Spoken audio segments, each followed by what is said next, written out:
Hey everyone, and welcome back to the Chattown Games Forecast. Last time we covered January games and it was a very strong start to gaming in 2023. And February does not seem to be slowing down at all. It is a packed month and it's got one of my most anticipated games of the year. So, I'm your host Itachi and let's get into it.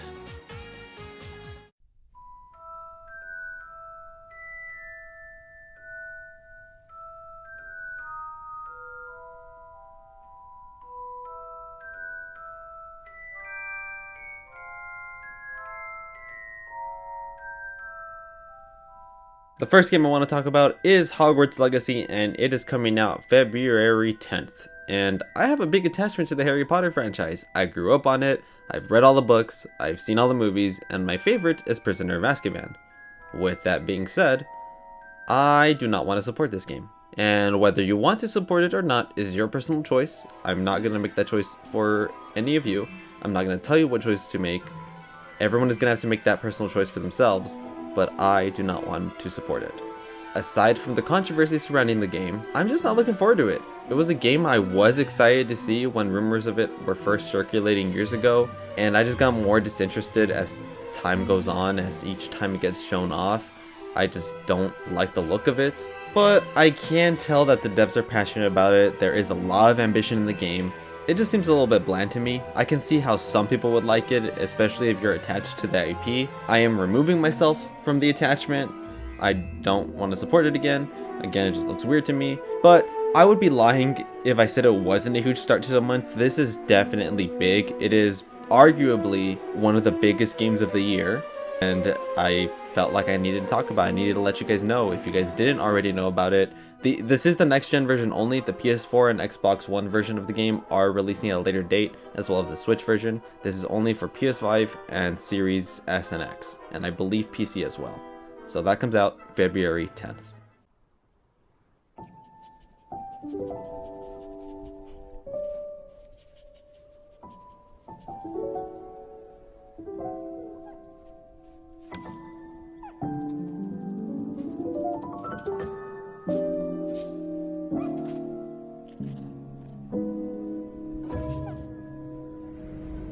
And moving past the drama of the wizarding world, we go into indie game territory, which sees the release of Blanc on Valentine's Day, February 14th. This is a game that seems to be flying under the radar for most people.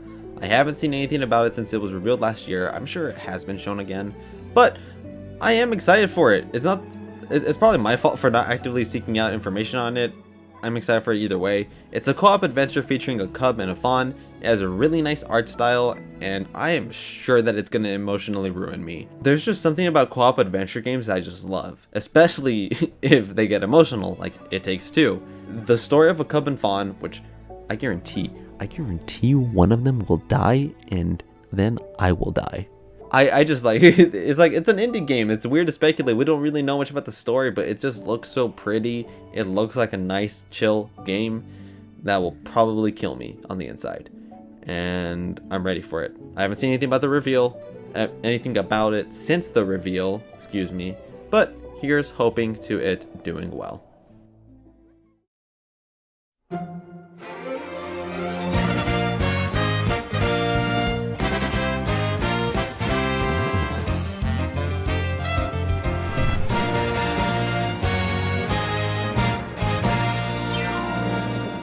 Just 2 days after Blanc, we get another smaller game, but this time it's from a giant company, and this is Theater Rhythm Final Bar Line. And as the title suggests, it is a rhythm game, and it's mainly focused on music from the Final Fantasy series. There are songs from other series in it, but Final Fantasy is definitely the focus in it, with this game containing a minimum of 385 tracks from across the series. And I am an absolute for rhythm games. I love Final Fantasy, so I am really looking forward to this. It's definitely going to be a game I pick up on Switch and play casually rather than a game that I play docked on the TV for hours on end. But I do want to get it. I might get the deluxe edition. I think the deluxe edition comes. Let me fact check this really quickly. Okay, I fact checked it. With all the DLC, it's gonna be about or over 500 tracks. So that's a lot of songs. Those are a lot of songs to do, and I'm thinking about getting it. So we'll see. We'll see what happens.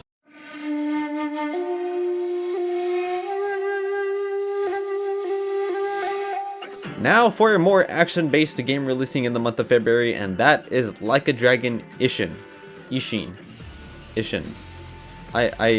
I'm so sorry if I am butchering the name of that, but it is a remake of the Yakuza spin-off. They rebranded Yakuza to Like a Dragon after Yakuza 7, hence the title. I've been told that Like a Dragon was the original name for Yakuza, so I don't know if they rebranded it or if that was the actual name.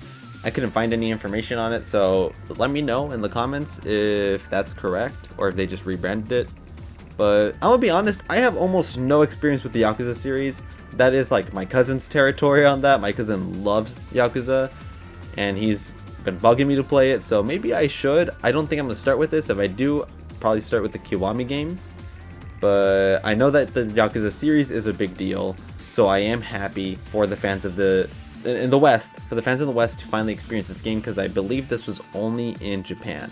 This was not in the West ever. People can finally experience it, and I'm really happy for everyone that is looking forward to the game. And I think my cousin's looking forward to it, so I'm happy for him as well. So claps all around for you guys. And then the day after Ishin, we have a huge release, and it's a series that I'm more familiar with, and that is Horizon. And it's getting a new game the day after, which is Horizon Call of the Mountain. I say it's a new game, and it is, but it is going to be exclusive to the PSVR2, which is going to be a very hard sell. I've always been intrigued by VR, but the price barrier is just too strong. It costs more than a PS5 to get a VR2. And I get headsets are expensive. There was no way this was going to be cheap. I knew this was going to be more expensive than the PS5, but you got to take the casual market into consideration. $550 plus a PS5 is going to be at minimum $950 without tax. Without tax, that's a minimum of $950, and then you need the games, which is going to be well over $1,000 to experience PSVR2.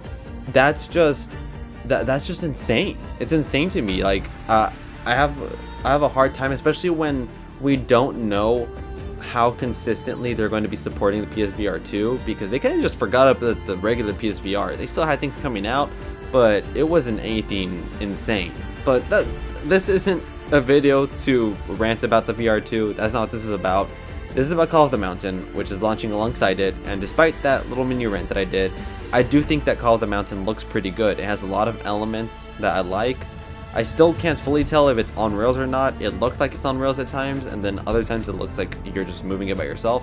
Either way, it does look good, and I may not have a chance to play it anytime soon, but I am definitely going to look at people's impressions of it, because I do like the series, and it is one that I am interested in. And as I am finishing up recording Horizon, it just hit me that I forgot to list dates for Theater Rhythm, Like a Dragon, and Horizon. So Theater Rhythm Final Barline releases February 16th, Like a Dragon Ishin releases February 21st, and Horizon Call of the Mountain releases February 22nd alongside VR2. Alright, let's go to my last two games.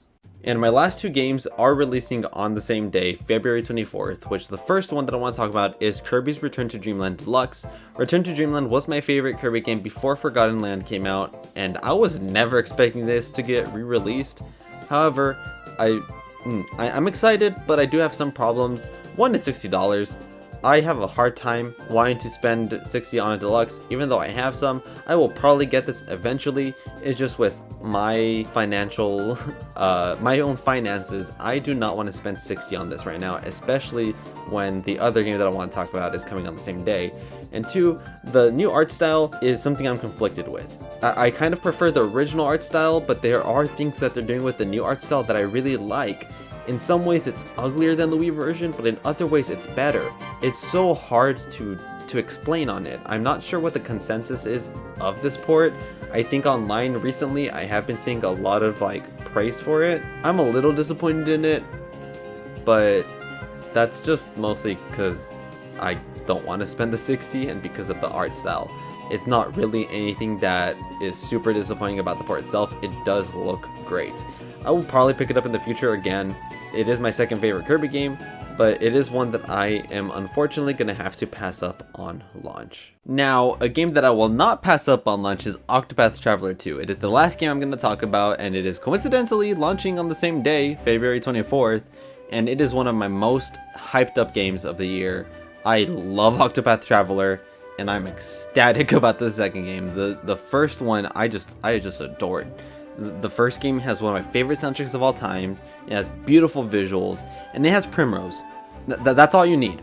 Octopath 2 doesn't have Primrose, but it is shaping up to be just as good as the first game. It's improving a lot of aspects that many people have been complaining about, particularly in the story department, and I cannot wait to play this at launch.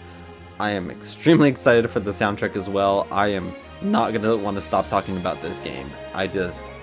It's just one that I love, and I am so deeply excited for. I hope I can finish Engage before I play this game, because once this game comes out, this is going to have all my time. And I also hope I can finish this game before the next game that I want comes out.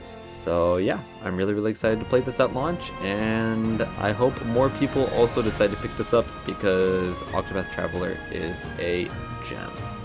And with Octopath, that covers the games I found notable or am looking forward to in February 2023. I found January was a nice start, but February definitely amps it up to 11.